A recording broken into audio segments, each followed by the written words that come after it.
ఇంతకీ ఆబోతుని దానం చేయడంలో ఏమేం జాగ్రత్తలు తీసుకోవాలి, ఏ ఏ పుణ్య ఫలితాలు ఉంటాయి?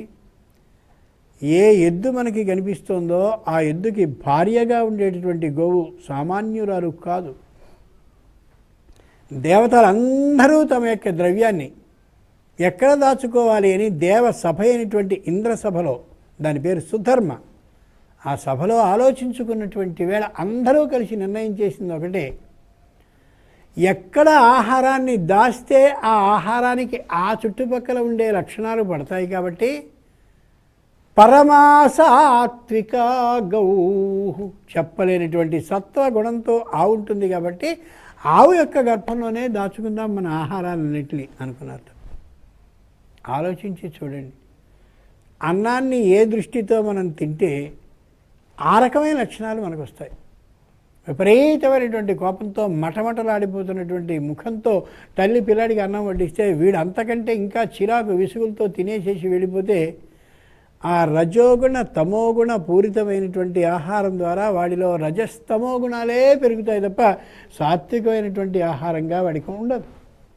ఇది పరిశీలించి చూడండి ఎంత నిజమో. ఆ అన్నం తిన్న ఆ రోజంతా వాడికి పిచ్చి పిచ్చిగా ఏదోలాగా ఏదో దౌర్జన్యం చేయాలన్నట్టుగా అలాగే అహంకారపూరితంగా మంచి కోపంగానే ఉంటుంది తప్ప ప్రశాంతంగా ఉందామనే ఊహరాదు.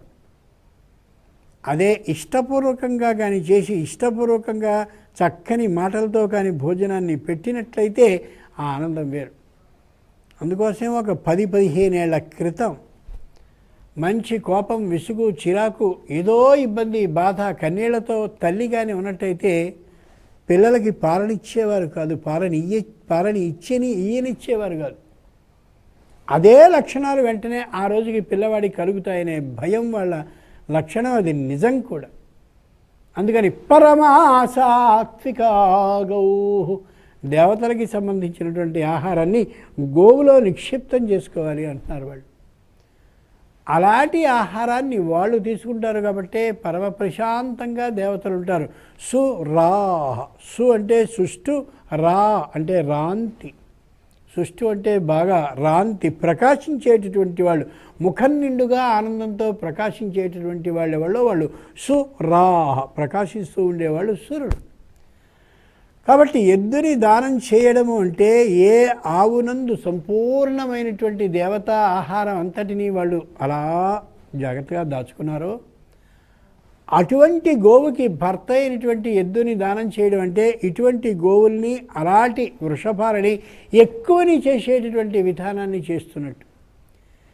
ఏ శంకరుడు వృషభ జాతిని ఇష్టపడతాడో అటువంటి వృషభ జాతిని ఈ ఆవుల యందు పుట్టించడానికి తగినటువంటి ఏర్పాటును చేస్తూ మనం వృష ఉత్సర్జనం అంటే ఆవుల్ని దానం చేయడం, ఆ బోతుల్ని దానం చేయడం అనే పనిని చేస్తున్నామో ఆ కారణంగా శంకర ప్రీతికరం కాబట్టి శివుడికి ప్రీతికరమైన ఈ కార్తీక మాసంలో శివునికి ప్రీతికరమైనటువంటి పనిని చేస్తూ శివుని వాహనమైనటువంటి ఇదిగో ఈ ఎద్దుని దానం చేస్తూ లోకం అంతటినీ కూడా శివభక్తి తత్పరమయంగా చేస్తున్నాం కాబట్టి నా కార్తీక సమో మాస, అలా అందరూ దానం చేసే అమోఘమైన మాసం ఇదిగో ఈ కార్తీక మాసం కాబట్టి ఇది చాలా విశేషం కలిగినటువంటిది. దీంతో సమానమైన మాసం లేదు అని చెప్పడానికి కారణం కూడా అదే. పొలంలో ఉండేటటువంటి ఆహారాన్ని తిన్నప్పటికీ కూడా అచ్చుపోసి విడిచినటువంటి ఆబోతు ఏ పొలంలో పడ్డా ఏ ఒక్క వ్యవసాయదారుడు ముట్టుకోడు.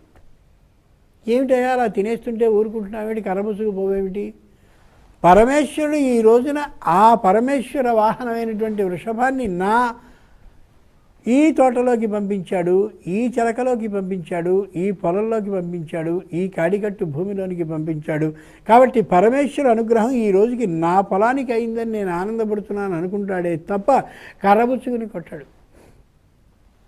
అందుకనే ఆ ఎద్దు వృషభం పైన మూపుర రూపంలో శంకరుణ్ణి ధరించి ఎందరో దేవతలు దాచుకున్నటువంటి ద్రవ్యంగా ఉండే ఆహారం తన భార్య అయినటువంటి గోవులో ఉందని తెలియచేస్తూ మంచి అలంకారాలతో మన ఇంటికి వచ్చి సాక్షాత్తు శంకరునిలా ఆశీర్వదించి రంకె వేసి మంచినీటిని తాగి తినవలసినటువంటి దాన్ని తిని హాయిగా ఆనందంగా పెడుతుంది.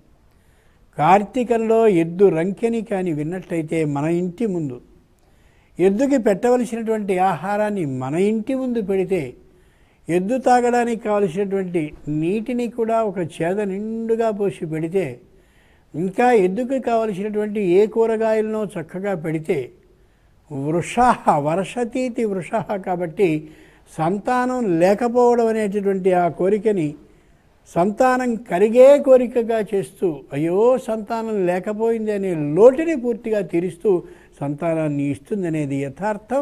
అంతటి ఉత్తమమైన ఫలితాన్ని ఇయ్యగలిగిన మాసం కార్తీకం, అంతటి ఉత్తమ ఫలితాన్ని ఇయ్యగలిగిన దైవం శంకరుడు.